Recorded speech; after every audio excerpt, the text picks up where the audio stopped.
السلام علیکم ورحمۃ اللہ وبرکاتہ۔ نحمده ونصلی علی رسوله الکریم، اما بعد فاعوذ باللہ من الشیطان الرجیم، بسم اللہ الرحمن الرحیم۔ یا ایھا الذین آمنوا کتب علیکم الصیام کما کتب علی الذین من قبلکم لعلکم تتقون، ایاما معدودات، فمن كان منكم مريضا أو على سفر فعدة من أيام أخر، وعلى الذين يطيقونه فدية طعام مسكين، فمن تطوع خيرا فهو خير له، وأن تصوموا خير لكم إن كنتم تعلمون، صدق الله العظيم۔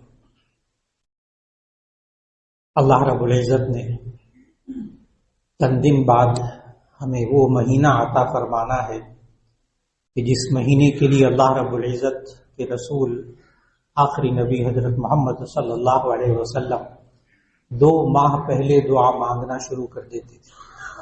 اللہم بارک لنا فی رجب و شعبان و بلغنا رمضان، اے اللہ ہمیں رجب اور شعبان میں برکت عطا فرما اور ہمیں رمضان تک پہنچا دے۔ نبی صلی اللہ علیہ وسلم 2 مہینے پہلے انتظار فرماتے تھے باقاعدہ، اور اس میں آپ نے یہ بھی ذہن میں رکھا کہ جب ظاہر دعا مانگتے تھے، صحابہ کو یہ دعا سکھاتے تھے، تو صحابہ کی بھی ذہن سازی 2 مہینے پہلے سے شروع فرما دیتے تھے کہ ذہنی طور پر تیار ہو جائے رمضان کے لیے، اس کے استقبال کے لیے۔ چنانچہ پھر نبی صلی اللہ علیہ وسلم رمضان سے چند دن پہلے صحابہ کرام رضوان اللہ علیہم اجمعین کو جمع فرماتے اور جمع فرما کر ذہن سازی فرماتے رمضان کے بارے میں، باقاعدہ خطبہ ارشاد فرماتے، اور یہ مکمل خطبہ حدیث کی مشہور کتاب سنن بیہقی کے اندر پورا خطبہ حضرت سلمان فارسی رضی اللہ تعالیٰ عنہ سے موجود ہے، اور اس خطبے کے اندر نبی صلی اللہ علیہ وسلم نے رمضان کے بارے میں بنیادی باتیں بتائیں جو رمضان شروع ہونے سے پہلے بندے کے ذہن میں رہنی چاہیے۔ اور اللہ تعالیٰ نے جو قرآن مجید میں رمضان کے احکام، روزے کے احکام، جو بنیادی اصول بتائے، وہ سورۃ البقرہ کی آیت 183 سے آیت 187 تک ہے، 5 آیتیں بس۔ آج کوشش ہوگی کہ ان 5 آیتوں کا ترجمہ اور مفہوم بھی عرض ہو جائے تاکہ یہ سمجھ میں آئے کہ اللہ تعالیٰ نے ہمیں قرآن مجید میں کیا اصول بتائے۔ اور دوسرا مقصد آج کی نشست کا اس خطبے کا بھی ترجمہ، اس خطبے کو بھی سنانا مقصود ہے جو نبی صلی اللہ علیہ وسلم خطبہ ارشاد فرماتے ہیں۔ قرآن مجید میں اللہ تعالیٰ نے جب بھی آپ کو ضرورت پیش آ جائے کہ اللہ نے روزے کے اصول، بنیادی باتیں جو بتائی ہیں جس سے بہت بات واضح ہو جاتی ہے، وہ اللہ تعالیٰ نے سورۃ البقرہ کی آیت 183 183 سے لے کر 187 تک، میں نے 183 سے 183 سے تلاوت ابھی شروع کی۔ یا ایھا الذین آمنوا کتب علیکم الصیام کما کتب علی الذین من قبلکم لعلکم تتقون، اور یقین جانے کہ یہ 5 آیتیں قرآن مجید کی، یہ ہر نوجوان بچے اور بچی کے سامنے آج رکھنے کی بہت ضرورت ہے، اس لیے کہ میرا چونکہ یونیورسٹیز میں، اداروں میں نوجوان نسل سے بڑا وابستہ رہتا ہوں میں، اور اسی لیے ان مسائل کو بہت زیادہ ذکر کرتا ہوں، اس لیے کہ یہ بن گئی نسل انشاءاللہ العزیز اللہ تعالیٰ آئندہ آپ کی نسلوں کے اندر دین کو جاری فرما دے گا۔ تو ایک بڑی فکر کی بات یہ ہے کہ نوجوان نسل کے اندر رمضان کے روزے کی فرضیت ہے ہی نہیں، الا ماشاءاللہ بہت کم، یعنی رمضان کے روزے کو فرض سمجھیں، یہ کتنا اہم ہے رکھنا، یہ ہمارے نوجوان بچے اور بچیوں کے اندر بالکل نہیں۔ اور وجہ بھی عرض کر دوں، وجہ وہ لوگ کہتے ہیں نا بے دینی ہو گئی، فلاں دور ہو گئے، قرآن سے دور ہو گئے، حدیث سے دور ہو گئے، فلاں، یہ وجوہات الگ ہیں۔ جو میں آپ کو وجہ بتانے لگا ہوں اس پر بہت غور سے بیٹھ کر سوچئے گا کہ ہم نے اپنی نوجوان نسل کے ذہنوں سے جو روزے کی فرضیت نکالی ہے نا، اس کے ذمہ دار ہم خود ہیں۔ قرآن سے دوری، حدیث سے دوری وہ ایک الگ ہے، دین سے دوری وہ ایک الگ سلسلہ ہے۔ جو بیچ میں بات ہے نا وہ یہ ہے کہ رمضان کے اندر بہت سے گھروں کے اندر ناشتے کے وقت میں ناشتے کی ٹیبل لگتی ہے، دوپہر کے کھانے میں دوپہر کے کھانے کی ٹیبل لگتی ہے، ڈنر میں اور لنچ میں، اور رات کو ڈنر کے جو ہے وہ الگ سے عشائیہ اسی طرح کھانا لگتا ہے، اسی طرح دسترخوان لگتا ہے۔ صرف عید کا ذہن میں ہوتا ہے کیونکہ ہم اس کا ذکر بار بار گھر میں کرتے ہیں، ورنہ پورے رمضان میں بعض گھروں کے اندر نوجوان بچے اور بچیاں جن پر روزہ فرض ہے ان کے ذہن میں روزے کی فرضیت بھی نہیں ہے۔ اور وجہ اہم ترین بات کیا ہے؟ وجہ اہم ترین بات یہ ہے کہ اسی طرح ناشتے کے وقت میں ناشتہ لگتا ہے، دوپہر کے وقت میں کھانا لگتا ہے، رات کے وقت میں کھانا لگتا ہے، اسی طرح دسترخوان بچھتا ہے۔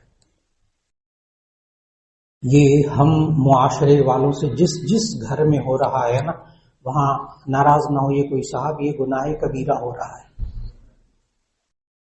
گناہ کبیرہ ہو رہا ہے، بہت بڑا گناہ کہ ہم نوجوان نسلوں کے ذہن سے ہم نے کھرچ کے نکال دیا کہ روزہ جو ہے نا اس کی فرضیت کوئی اہمیت نہیں ہے۔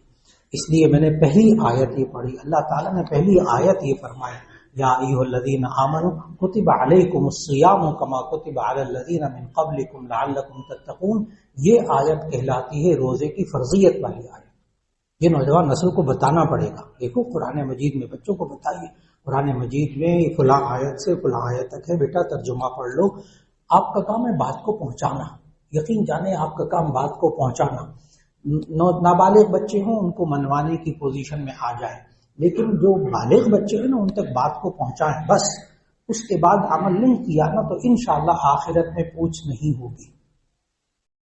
کتنی آسان سی بات ہے، صرف کانوں تک پہنچانا ہے، آگے وہ مانے یا نہ مانے۔ بالغ بچے اور بچیاں یہ ان سے قیامت کے دن اللہ پوچھے گا، آپ بری ذمہ ہو گئے، ہم بری ذمہ ہو گئے۔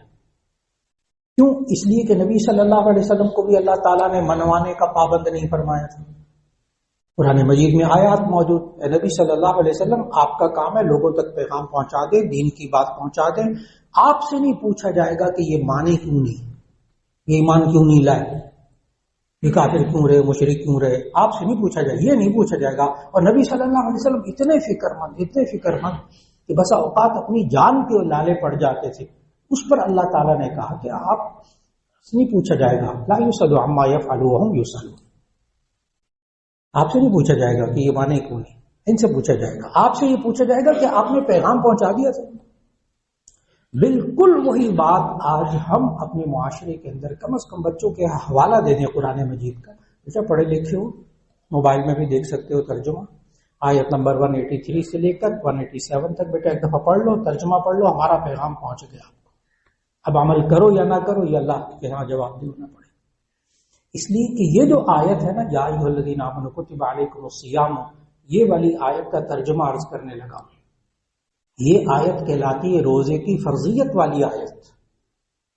اس آیت کی وجہ سے روزہ فرض ہے۔ یا ایھا الذین آمنوا کتب علیکم الصیام، اے ایمان والو تم پر روزے فرض کیے گئے، کما کتب علی الذین من قبلکم، جیسے تم سے لوگوں پہلے کے لوگوں پر فرض کیے گئے، لعلکم تتقون، تاکہ تم پرہیزگار ہو جاؤ۔ تو اللہ رب العزت نے اس آیت کے نازل ہونے کے بعد مسلمانوں پر روزے فرض کیے، اور یہ اسلام سے پہلے بھی باقی آسمانی مذاہب میں بھی روزے ہوتے تھے، اسلام میں بھی روزے آئے، لیکن چند فرق کے ساتھ۔ ایک اہم فرق جو ہے گزشتہ آسمانی کتابوں کے روزے میں اور اسلام کے روزے میں، ایک بنیادی فرق جو ہے وہ ہے سحری کا کھانا۔ سحری کا کھانا گزشتہ آسمانی کتابوں میں جو روزے فرض ہوتے تھے ان میں سحری کا تصور نہیں تھا۔ وہاں کیا ہوتا تھا کہ آج آپ سورج غروب ہوا، آپ کھانا کھا لیں، پانی پی لیں، لیکن جب آپ سو گئے نا سورج غروب ہونے کے بعد، تو اب اگلے دن افطار کے وقت کھا پی سکیں۔ بس سونا یہ آخری حد تھی کہ آپ کھا پی لیں، لیکن جو ہی آپ سو گئے تو ایسی صورت کے اندر اب اگلے دن افطار کے وقت، میں نے بتایا سحری کا تصور نہیں تھا۔ اور شروع میں جب یہ آیت نازل ہوئی مسلمانوں پر روزے فرض ہوئے، پہلا جو مہینہ تھا نا رمضان کا جس میں روزے فرض ہوئے، سخت گرمی تھی عرب میں، جون جولائی کا موسم تھا وہ والا جب روزے فرض ہوئے، اور اتنے شدید سخت گرمی کے اسلام کے ابتدائی روزوں میں یہی تھا کہ بس افطار کے وقت کھا لیں، اس کے بعد سو گئے تو اگلے دن افطار کے وقت۔ اب بعض صحابہ جو تھے، اور پھر اس میں روزے کا لفظی مطلب ذہن میں رکھیے گا کہ روزہ جو ہے نا اس کا لفظی مطلب ہے رکنا۔ اب روزے کی جو شرعی طور پر تعریف اور اس کی ڈیفینیشن ہے نا وہ یہ ہے کہ نبی صلی اللہ علیہ وسلم نے بتایا کہ روزہ 3 چیزوں سے رکنے کا نام ہے: کھانا پینا، میاں بیوی کا ازدواجی تعلق، بس ان 3 چیزوں سے رکنے کا نام روزہ ہے، کھانا پینا اور میاں بیوی کا ازدواجی تعلق۔ ان 3 چیزوں کی کوئی خلاف ورزی ہوگی تو روزہ ٹوٹے گا، ورنہ روزہ نہیں ٹوٹے گا۔ یہ اہم ترین بنیادی بات ہے جو آج نوجوان نسل کو یہ بھی سمجھانے کی ضرورت۔ بس یہ اصول ذہن میں رہ گیا تو فوراً سمجھ میں آ جائے گا کس چیز سے روزہ ٹوٹتا ہے کس سے نہیں ٹوٹتا۔ روزہ 3 چیزوں کا نام ہے: الاکل والشرب والجماع، 3 چیزوں سے رکنا، کھانا پینا ازدواجی تعلق۔ اور یہ تینوں چیزیں منع ہو جاتی تھی جب رات کو سو جاتے تھے۔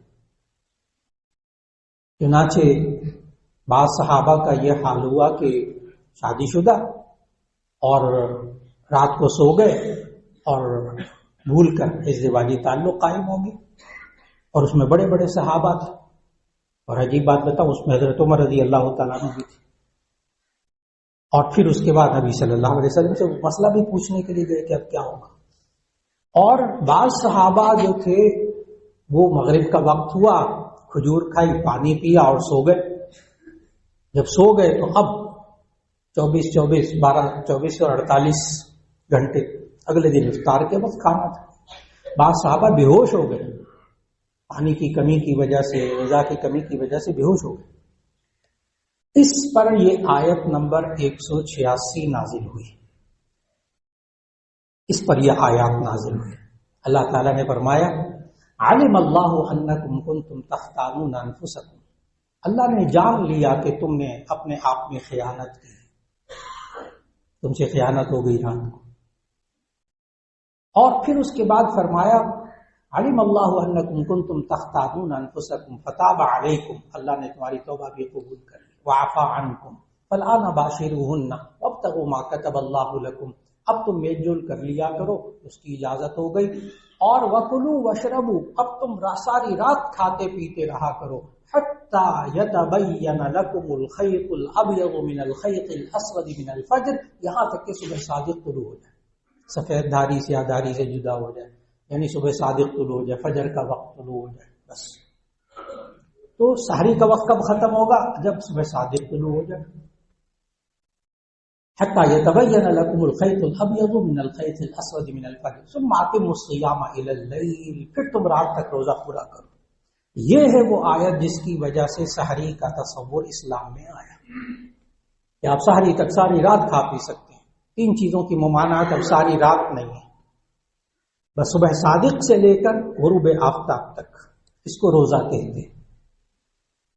اس سے پھر یہ بات بھی معلوم ہو گئی کہ روزہ 3 چیزوں میں سے کسی وجہ سے ٹوٹے گا، لہذا رمضان کے اندر رات کے وقت کھانا پینا ازدواجی تعلق جائز، دن کے وقت ان 3 چیزوں سے رکنا ہے۔ بعض حضرات ہوتے ہیں وہ میڈیا وغیرہ سوشل میڈیا دیکھتے رہتے ہیں تو پھر بہت مسائل پوچھتے ہیں کہ جی وہ بتایا کہ غیبت کرنے سے روزہ ٹوٹ جاتا ہے، جھوٹ بولنے سے روزہ ٹوٹ جاتا ہے۔ نہیں، ٹوٹتا نہیں، ثواب میں کمی ہوتی ہے۔ حدیث بھی پیش کرتے ہیں، حدیث بھی بہت مستند حدیث ہے۔ نبی صلی اللہ علیہ وسلم نے فرمایا: من لم يدع قول الزور والعمل به فليس لله حاجة ان يدع طعامه وشرابه، کہ جو شخص جھوٹ کو نہ چھوڑے، اس جھوٹ پر عمل کرنے کو نہ چھوڑے تو اللہ کو اس کی کوئی ضرورت نہیں کہ وہ بھوکا پیاسا رہے یا کھانا پینا چھوڑے۔ یعنی جھوٹ بولنے سے ثواب میں کمی ہو جاتی ہے، روزہ نہیں ٹوٹتا۔ غیبت کرنے سے ثواب میں کمی ہو جاتی ہے، روزہ نہیں ٹوٹتا۔ روزہ ٹوٹے گا کھانے پینے اور ازدواجی تعلق، 3 چیزوں سے۔ اس لیے کیا روزہ کس پر فرض ہوتا ہے؟ اب یہ بات ہمیں قرآن و سنت سے معلوم ہوا کہ 3 شرطیں ہوں گی تو روزہ فرض ہو جائے گا۔ روزہ کس پر فرض ہوتا ہے؟ مسلمان پر، عاقل پر، بالغ پر۔ مسلمان پر، عاقل پر، بالغ پر۔ غیر مسلم پر روزہ فرض نہیں ہوگا۔ نمبر 2، عاقل ہو، مجنون پر، دیوانہ بیچارہ پاگل پر روزہ فرض نہیں ہوگا۔ ذہنی امراض میں ذہن میں رکھیے گا، یہ جو عام ڈپریشن، ڈیپ ڈپریشن اور انزائٹی یا ڈیپ انزائٹی، یہ یہاں مراد نہیں ہے۔ یہاں سے مراد شیزوفرینیا ہے۔ شیزوفرینیا کا اگر کوئی مریض ہو بیچارہ، جس کو خیر و شر کی تمیز نہیں رہتی، اللہ معاف فرمائے کسی کو اس میں مبتلا نہ کرے، تو وہ جو کیفیت ہوتی ہے نا، خیر و شر کی تمیز نہیں رہتی، اچھے برے کی کوئی تمیز نہیں رہتی، وہ مراد ہے۔ اس میں روزہ فرض نہیں ہوتا اس بیمار پر۔ نمبر 1 مسلمان ہو، نمبر 2 عاقل ہو، نمبر 3 بالغ ہو۔ 13-14 سال کا لڑکا اور لڑکی ہمارے معاشرے میں بالغ ہو جاتے ہیں، اس کے بعد ان پر روزہ فرض ہوگا۔ اور جو بچے ہیں چھوٹے، ان پر روزہ فرض نہیں ہوتا۔ بہت سے لوگ سوال کرتے ہیں کیا بچوں کو روزہ رکھوانا چاہیے؟ اس کا جواب بخاری شریف کی حدیث سے۔ نبی صلی اللہ علیہ وسلم نے نماز کے بارے میں بخاری شریف میں فرمایا، مروا اولادکم بالصلاۃ وهم ابناء 7، اپنے بچوں کو نماز کا حکم دے جب وہ 7 سال کے ہو جائیں۔ حالانکہ ابھی نماز فرض ہونے میں 7 سال باقی ہے۔ نماز فرض ہونے میں 7 سال باقی ہے۔ 7 سال جو بچہ نماز پڑھے گا، اس سارے کا ثواب ماں باپ کو ملے گا۔ بچے پر فرض نہیں نماز، لیکن کتنی دیر پہلے ٹریننگ کرنے کو کہا، تربیت کرنے کو، عادت ڈالنے کو، 7 سال پہلے۔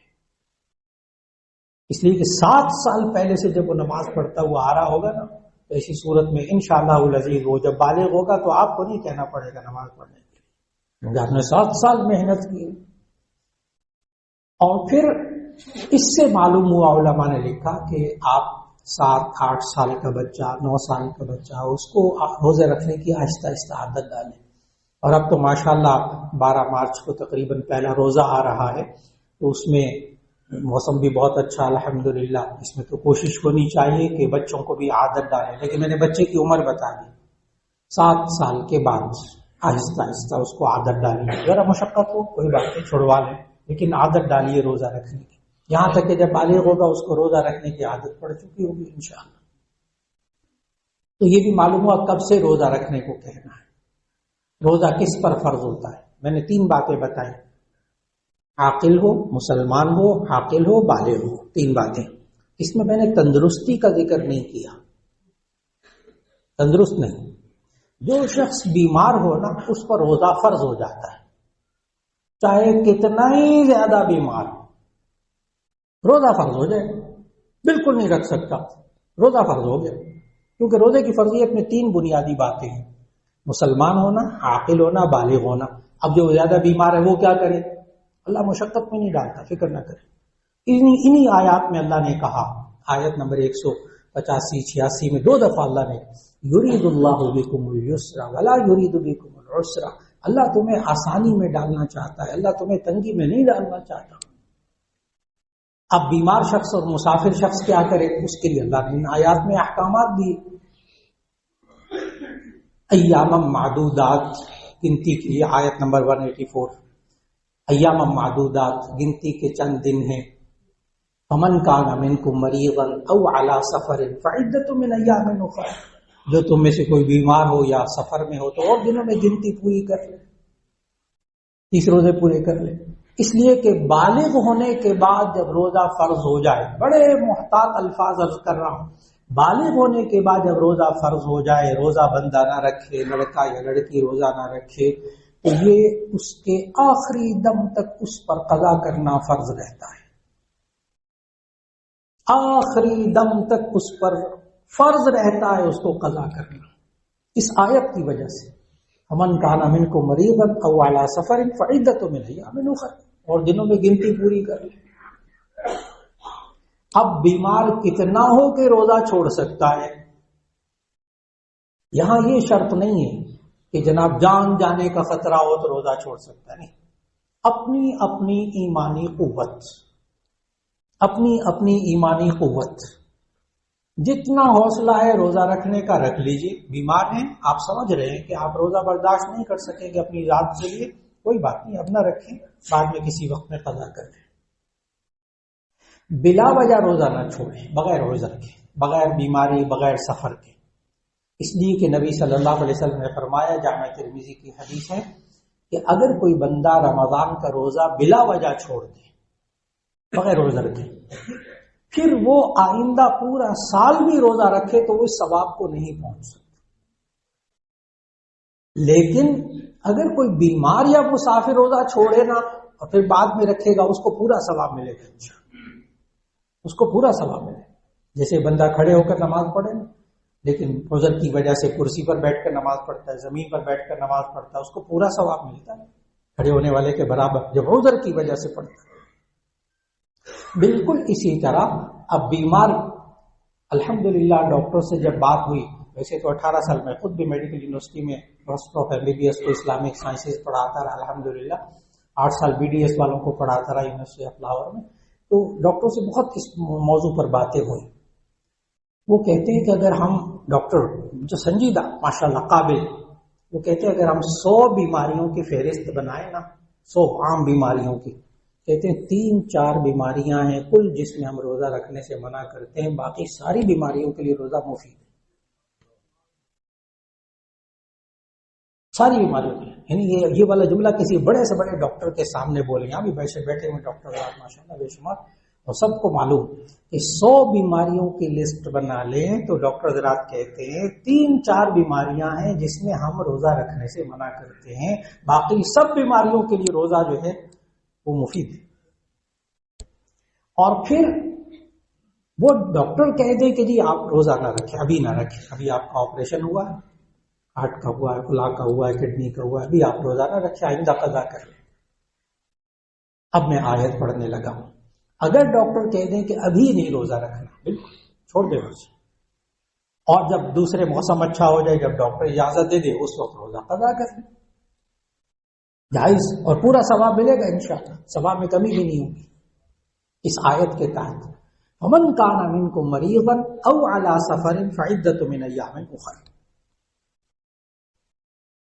وعلی الذین، اب وہ لوگ جو بالکل روزہ نہیں رکھ سکتے نا، ڈاکٹر نے کہا نہیں اب آپ آئندہ نہیں روزہ رکھیں گے کبھی بھی، بیماری کی وجہ سے، ایسی بیماری لاحق ہو گئی، اللہ بچائے رکھے سب بیماریوں سے، یا عمر کا اتنا زیادہ حصہ ہو گیا کہ ڈاکٹر نے کہا کہ اب نہیں، ان کو آئندہ گنجائش نہیں ہے. اب میں آیت پڑھنے لگا ہوں، آیت نمبر 184 وعلی الذین یطیقونہ فدیۃ طعام مسکین، ان لوگوں پر جو روزہ رکھنے کی طاقت نہیں رکھتے وہ فدیہ دے دیں مسکین کو کھانے کا، یعنی 2 وقت کھانا کھلا دیں ایک غریب کو، 2 وقت کھانا ایک روزے کے بدلے میں. بعض حضرات جملہ کہتے ہیں، اس پر دکھ بھی ہوتا ہے مجھے، مولانا یہ فدیے سارے مولویوں نے بنائے ہیں اپنے کھانے کے چکر میں، نہ کرے مولانا، فدیہ نہ بتایا کرے، نہ قرآن کی آیت، خدا کے لیے یہ جملے نہیں، قرآن کی آیت وعلی الذین یطیقونہ فدیۃ طعام مسکین، کہ جن پر روزہ فرض ہوتا ہے وہ طاقت رکھتے ہیں. میں نے بتایا کہ روزہ عاقل بالغ مسلمان پر فرض ہو جائے گا چاہے کتنا بیمار ہو، روزہ فرض ہو گیا. اب اس کا حل کیا، کتنا حل اللہ نے آسانی سے بتا دیا. وعلی الذین یطیقونہ فدیۃ طعام مسکین، ان لوگوں پر جو روزہ رکھنے کی طاقت نہ رکھتے ہوں تو وہ فدیے میں ایک مسکین کو کھانا کھلا دے 2 وقت کا. نبی صلی اللہ علیہ وسلم نے پھر آگے اس کی تشریح بتائی. احادیث سے معلوم ہوا کہ جی اگر آپ فدیے میں کسی کو کھانا نہیں کھلا سکتے تو صدقہ فطر کی مقدار کے برابر آپ دے دیں 2.25 کلو گندم یا اس کے پیسے، 2.25 کلو گندم یا اس کے پیسے آپ دے سکتے ہیں اگر روزہ رکھنے کی بالکل طاقت نہ ہو. اور پھر وہ آج کل کتنا بنے گا 2.25 کلو گندم، اس کے لیے بعض رسالوں میں، اخبارات میں، میڈیا میں کوئی کتنے بتاتا ہے، کوئی کتنے بتاتا ہے، تو بہت سے حضرات پریشان ہوتے ہیں کہ یہ کس کی بات کا اعتبار کریں، کوئی کتنی قیمت بتاتا ہے. تو آپ بالکل پریشان نہ ہو، بس اپنے علاقے کے، اپنے محلے کے پرچون والے سے پوچھ لیجئے گندم کتنے کلو، 2.25 کلو گندم کے پیسے فدیے میں دے دیں. کوئی دادا جی ہیں، کوئی نانا جی ہیں، گھر میں بوڑھے ہیں، بزرگ ہیں، ان کی طرف سے فدیہ دے دیجیے. تو قرآن مجید سے فدیہ ثابت. اب آج کل جو عام گندم، جو ہمارے ہاں گندم کا ریٹ ہے، آٹے کا نہیں، گندم کا جو ریٹ ہے وہ آج کل 300 روپے بن جائیں گے، 300 روپے 1.25 کلو گندم کے عام ریٹ جو آج کل اس وقت چل رہا ہے اس کے حساب سے 300 روپیہ یعنی 150 روپیہ کلو کے حساب سے 300 روپے بڑے آرام سے 2 کلو گندم کے 2.25 کلو گندم کے بن جائیں گے ایک روزے کا. اور اسی طرح 30 روزوں کا فدیہ ادا کیا جا سکتا ہے، ایک ہی شخص کو ادا کیا جا سکتا ہے. فدیہ کس کو دے سکتے ہیں؟ اس کو اگر دینا ہو تو اس کے لیے سورہ توبہ کی آیت نمبر 60 ذہن میں رکھ لیجیے.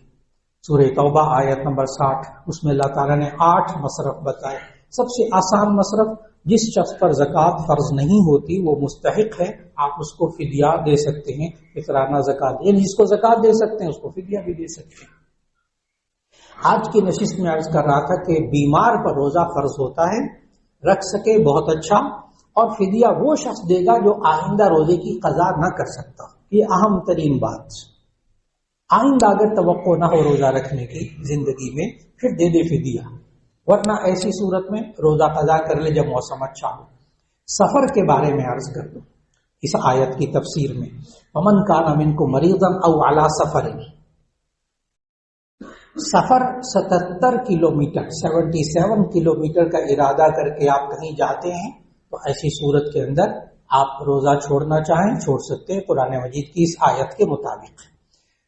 کیا اگر ہم 1100 کلومیٹر کا سفر کر کے کراچی جائیں، بائی ایئر جائیں، گاڑی میں جائیں، اپنی کار ہے، ایئر کنڈیشن چل رہا ہے، بسوں میں سفر کر رہے ہیں، بڑا آرام دہ سفر ہے، تو مولانا کیا روزہ رکھ سکتے ہیں؟ اس کا جواب ہے کہ جی ہاں روزہ رکھ سکتے ہیں. یہاں اللہ تعالیٰ نے اختیار دیا ہے کہ ہم اس سہولت کو اختیار کریں یا نہ کریں. اس میں فرق عرض کر دوں. ایک اللہ نے ہمیں نماز میں قصر کی رعایت دی ہے، ایک وہ ریلیکسیشن ہے نماز میں قصر کی مسافر کے لیے، وہ ہے سورہ نساء کی آیت نمبر 102، وَإِذَا ضَرَبْتُمْ فِي الْأَرْضِ فَلَيْسَ عَلَيْكُمْ جُنَاحٌ أَن تَقْصُرُوا مِنَ الصَّلَاةِ، جب تم زمین میں سفر کیا کرو تو کوئی حرج نہیں، تم قصر کر لیا کرو. وہاں جو انداز ہے نا آیت کا، اس سے قصر کرنا واجب ہے. یعنی اگر کوئی بندہ 4 رکعت فرض نماز پڑھے گا سفر کے اندر تو اس کی 2 فرض ہوں گی، 2 نفل ہوں گی، امام کے پیچھے پڑھے گا پھر پوری ہوگی. تو نماز مسافر کے لیے قصر کرنا، یہ ریلیکسیشن اختیار کرنا واجب ہے. لیکن مسافر کے لیے روزہ، یہاں اللہ تعالیٰ نے وہ الفاظ ذکر نہیں کیے واجب کرنے والے، یہاں اجازت دے دی کہ جو چاہے مسافر روزہ رکھ لے، جو چاہے نہ رکھے. اس لیے بھرپور کوشش ہو کہ رمضان کے اندر ایک ہی. دوسری گزارش یہ ہے کہ رمضان میں بھرپور کوشش ہو قرآن مجید کی تلاوت کی. انہی آیات میں ہے شہر رمضان الذی انزل فیہ القرآن، کہ رمضان کا مہینہ وہ ہے جس میں قرآن حکیم نازل کیا گیا. نبی صلی اللہ علیہ وسلم رمضان میں قرآن حکیم بہت پڑھا کرتے تھے، لہذا کم از کم نوجوان بچے اور بچیوں کو بھی اور ہم سب کو اللہ توفیق دے، ڈیٹ وائز قرآن مجید ایک ایک پارہ، تاریخ وار، پہلا روزہ پہلا پارہ، 10واں روزہ 10واں پارہ، 25واں روزہ 25واں پارہ، 20-25 منٹ آدھا گھنٹہ لگے گا آپ کو ناظرہ دیکھ کر پڑھنے میں. لیکن پورے رمضان میں ایک قرآن مجید مکمل کرنے کے اللہ توفیق دے گا، تلاوت کرنے کا بہت آسان طریقہ، ڈیٹ وائز پڑھیے روزانہ. نمبر 2، بھرپور کوشش کریں کہ پڑھے لکھے حضرات ہیں ماشاءاللہ، روزانہ آدھا گھنٹہ نکال کر 30-35 منٹ نکال کر اسی پارے کا ترجمہ دیکھ لیجیے. مطالعہ کرنا اس میں تھکن نہیں ہوتی، پڑھنے میں تھکن ہوتی، تلاوت آواز کے ساتھ کریں گے تھکن ہوتی، ترجمہ پڑھنے میں کوئی تھکن نہیں ہوتی زیادہ. اور تفسیر کے اللہ توفیق دے دے تو اس پارے کی کسی وقت میں تفسیر بھی دیکھ لیجیے. پورے قرآن حکیم کا مطالعہ 1 مہینے میں اللہ کرنے کی توفیق دے دیتا. اپنے معمولات میں تھوڑی سی تبدیلی کر لی، جہاں کہیں درس قرآن حکیم سننے کو مل جائے رمضان میں وہاں شرکت فرما لے، جہاں جہاں اپنے علاقوں میں. یہاں الحمدللہ ہر رمضان میں اللہ تعالیٰ توفیق دے رہا ہے تو ایک سورت مکمل ہوتی ہے درس میں، ایک سورت، بس کچھ 10-15 منٹ 15 منٹ 16 منٹ 20 منٹ بس اتنا ہوتا ہے درس. اور اب تک ترتیب سے چلتے ہوئے الحمدللہ گزشتہ رمضان میں 25 صورتیں پوری ہو گئی. 25 رمضانوں میں 25 صورتیں. سورۃ الفرقان تھی گزشتہ دفعہ، اس دفعہ الحمدللہ یہاں ای بلاک کی مسجد میں صبح فجر کی نماز کے بعد انشاءاللہ سورۃ الشعراء کا درس شروع ہوگا. 26ویں سورت آپ اسی سے سال اندازہ لگا لیجیے گا کتنا وقت ہو گیا اس درس کو شروع ہوئے. تو 26ویں صورت انشاءاللہ سورۃ الشعراء اللہ توفیق دے گا، اور وہ پورے ایک رمضان میں 3 آیتیں 4 آیتیں کر کے وہ پوری ہو جاتی ہے الحمدللہ. یہاں الحمدللہ ای بلاک کی مسجد میں نماز جو ہے وہ صبح 5:15 نماز 5:15 بجے 5 بجنے میں 1-2 منٹ پہ روزہ بند ہوگا، اور اس کے بعد 20 منٹ بعد روزہ بند ہونے کے 20 منٹ بعد تقریباً یہاں نماز کھڑی ہوتی ہے. تو 5:15 فی الحال نماز انشاءاللہ العزیز 5:15 کے بعد درس ہو جائے کرے گا، اور اس کے بعد آپ روانہ ہو سکیں گے. تو یہاں درس کا اہتمام بھی الحمدللہ ہوتا ہے. اللہ رب العزت توفیق دے تو تراویح میں بھی شرکت کے اللہ توفیق دے، رمضان میں روزے رکھنے کے اللہ توفیق دے، خاص طور پر نوجوان نسل کو اللہ پیغام پہنچانے کی توفیق دے دے. وآخر دعوانا الحمدللہ رب العالمین.